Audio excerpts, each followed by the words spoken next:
Hey guys, back for another episode, I guess. This time we'll be talking about battery backups, battery generators. I was reading a thread on Audiogon, and people were talking about battery backups and the different types, DIY versus pre-built, and the benefits and cons of all the different models out there. Um, I had originally purchased an EcoFlow River Pro, and I didn't really like it. I plugged my amplifier into it at first, and there was like cascading noise. Basically, here's a clip of it. There's background noise. That's my computer, the computer fan. So there's constant noise that you can hear, and then there's like this cascading. It's like it comes in waves. It like ebbs and flows, and that noise is basically what I was hearing. So here's the clip.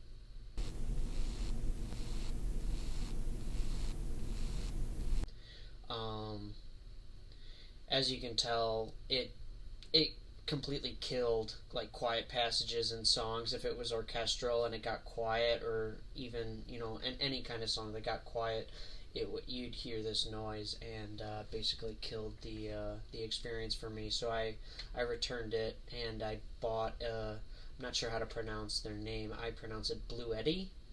I bought a Bluetti EB120, and I was really impressed with it. This was the first time I was able to plug in my digital to analog converter as well as my amplifier into it, and I heard definite benefits. It was very analytical, very detailed. I heard a big difference finally plugging in my DAC. I was with the EcoFlow, there was so much noise. I was just worried about plugging in my DAC and subjecting my DAC to that kind of noise, and I didn't want to put abnormal like wear and tear on any of the internal components. So I never was able to plug in my digital to analog converter to the EcoFlow. But the Bluetti sounded really good.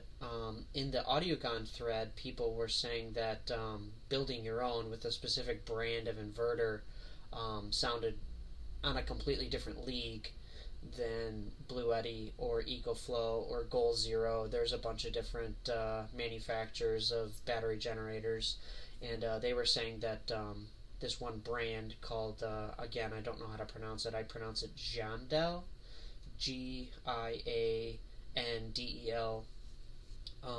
They were saying that it was on a completely different level than basically the pre-built units. So they were saying that DIY was definitely the route to go. So I ended up returning the Bluetti, and I built my own with the Giandel inverter. This is a picture of it, basically all put together.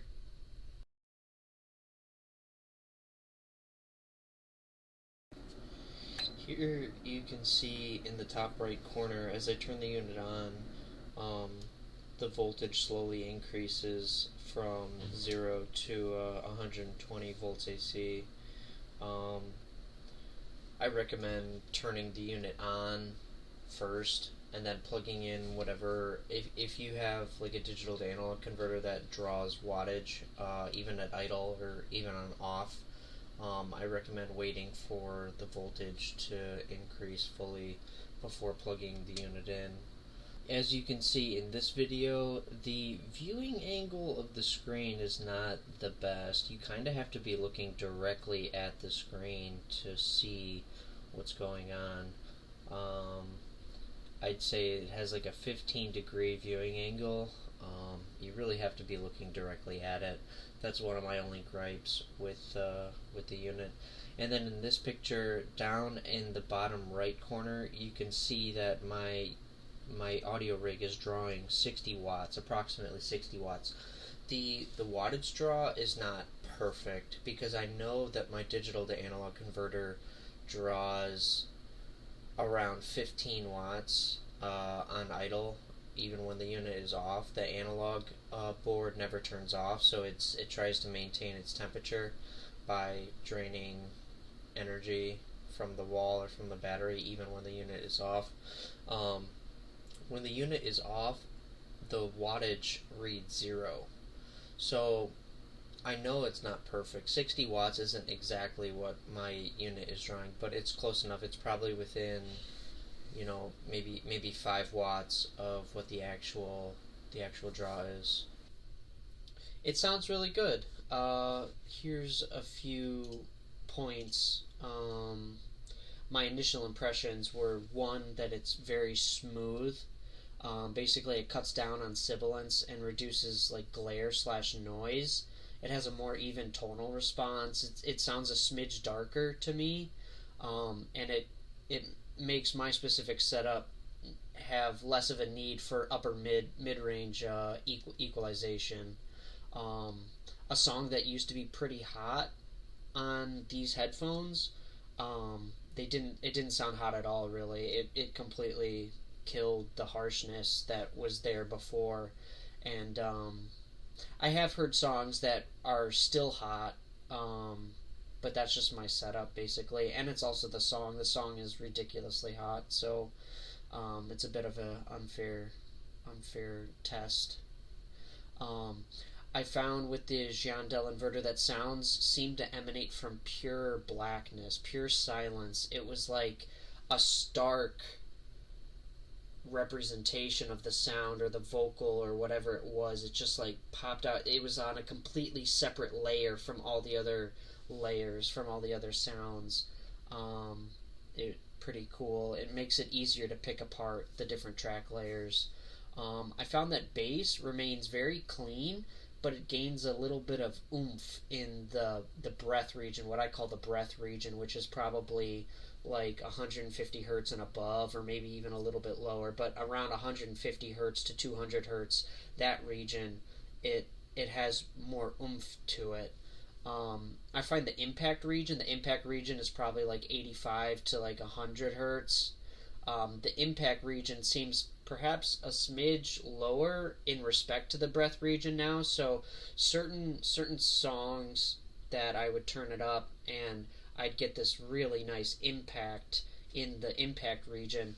Now it doesn't seem quite as like whoa to me, given that the breath region is also higher. So with certain songs, very specific songs, I find that the impact is slightly reduced, but I'd say overall, impact is increased with the Giandel inverter, and I'd say that analog bass boost seems even more effective than it ever was with wall power.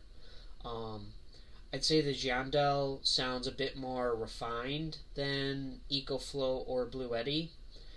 It sounds smoother, it sounds more organic, it sounds bolder and more vibrant. It just sounds more refined than the Bluetti or the EcoFlow or wall power. Um, Echoes seem to travel further and are more apparent. Um, the outer edges of the image seem to be extended a little bit. It's less of like a tunnel vision, and it's just a little bit, it's hard to tell, but it just seems a little bit like the soundstage was widened even a little bit. Very organic texturing, not hyper realistic like the Bluetti. The Bluetti sort of sounded like a hyper recording, whereas the Giandel sounds more organic to me. And the attack of the Bluetti could sometimes be like, whoa, that's really out there. Whereas the attack is better than wall power with the Giandel. The attack is better than wall power, but it's not like overly etched out like the Bluetti could sometimes be.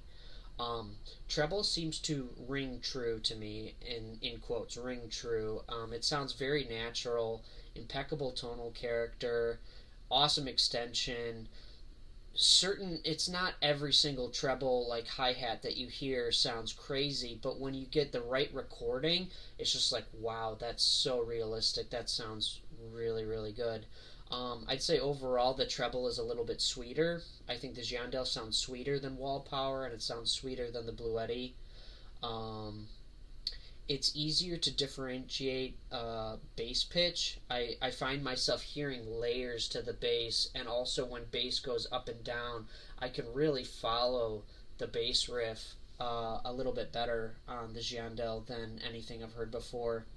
And also, it was interesting. I heard a song and I heard the background singers, and in this particular case, I was able to hear multiple background singers, which I had never been able to tell before. It wasn't like one pocket of background singers coming at me. It was like I could almost count, like there's two background singers right next to each other, you know. While I do prefer the Giandel, I think, to the Bluetti, there were certain aspects of the Bluetti. The Bluetti was hyper analytical. It made everything sound like a crazy good recording. And while some recordings being more realistic than others, the realistic recordings did sound very realistic to me. Um, but there was something about just the hyper analytical nature of the Bluetti that I kind of miss a little bit. I think it goes down to taste, actually. I wouldn't consider the Giandel to be in a completely different league than the old school Bluettis. And I'm talking about, when I say old school Bluettis, I mean like the EB120, the EB150, and the EB240, like that platform. The newer generation of Bluettis, I have a niggling suspicion that they possibly don't sound as good as their older stuff, just given what I've read. And comparisons between Giandel and the new age Bluetti units. I'm gonna have an electrician run through my rig that I built, the battery generator that I built, just to make sure that he doesn't see anything that's potentially unsafe or hazardous. I really want a professional to take a look at it and finish up the wiring for me. But they're very straightforward to wire as far as I can tell. It doesn't take a whole lot of brain power to figure out how to do it. The hardest part is you hook up the negative first, and then before you hook up the positive, you hook up a resistor in line with the positive terminal on your battery and the positive terminal on your inverter, and basically that slowly charges the capacitor input on the inverter, so you don't get a spark, basically. I think I used a 3-watt resistor that was rated for 3 ohm resistor that was rated for 30 watts. I used two of them in parallel, or no, in series. So basically 6 ohms at 30 watts. Worked perfectly fine. I didn't see a single spark. I charged them up. Then you take the resistor out of the line after you have it hooked up for 30 seconds to a minute, and then you hook up the positive terminal to the inverter, basically from the battery, and you're already charged. The capacitor's already charged. One thing I'd like to note before moving any further, basically if you're trying to calculate the runtime, you take the voltage, the nominal voltage, which in our case is typically 12.8 volts for LiFePO cell, lithium iron phosphate cells that are 12 volt. So 12.8 volts times the amp hours. In my case, that was 100 amp hours. So that gives me 1280 watt hours. Then you multiply that by the efficiency of the inverter. In my case, Giandel states that their inverters are about 90% efficient. So 0.9 times 1280, and then you divide all of that by the wattage of what you're running. In my case, it was about 60 watts. So that gives me somewhere in like the 19-hour range. So like I get a full day's worth of, or I should get a full day's worth of playtime. I'll leave that equation in the description, along with the Audiogon thread and maybe some other links.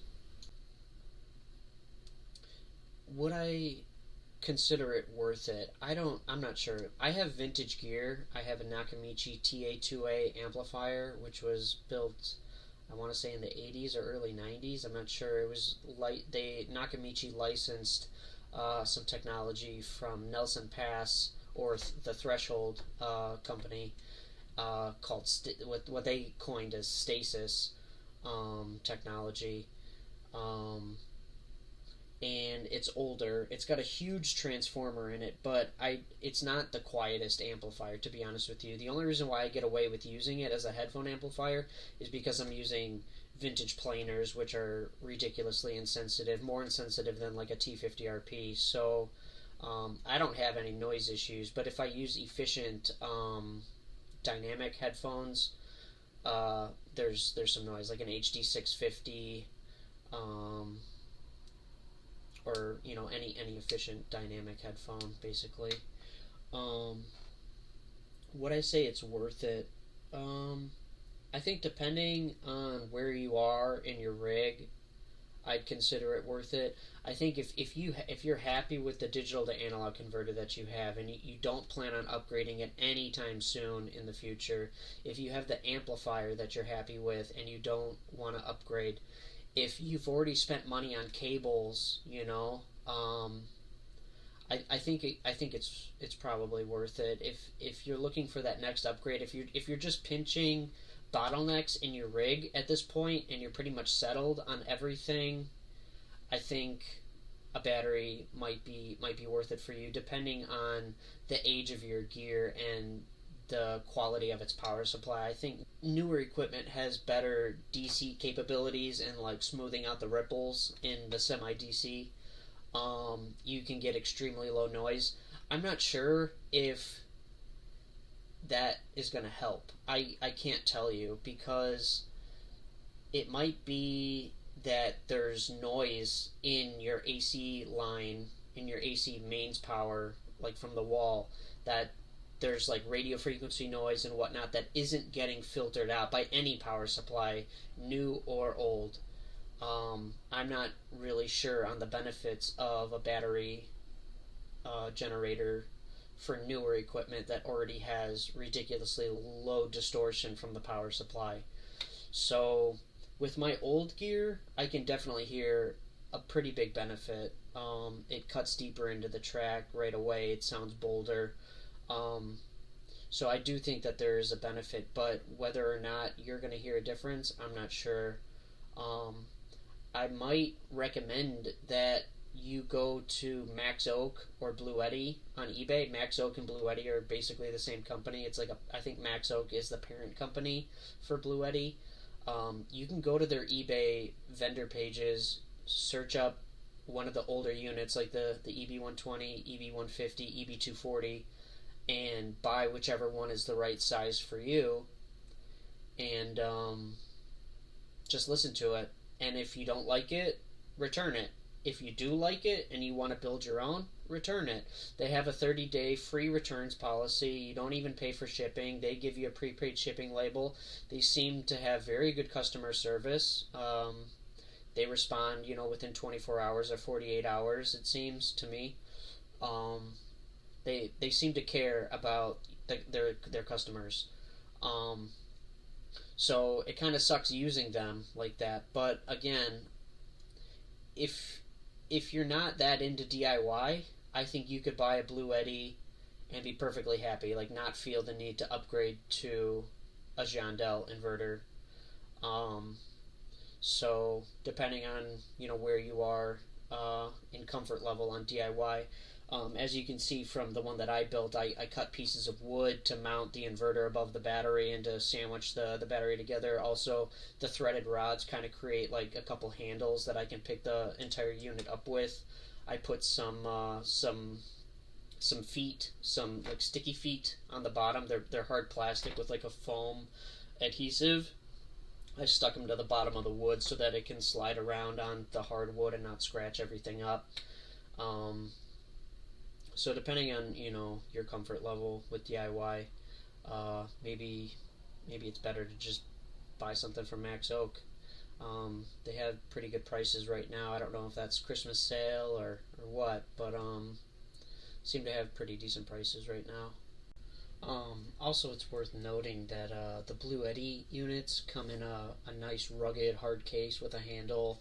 They have 12-volt appliance, like automotive appliance capability, so you can plug in any 12-volt components to it. It has USB outputs. It has a solar MPPT, so solar charging. There's a few functionalities that the Bluettis come with that you might lose out on if you build your own battery generator.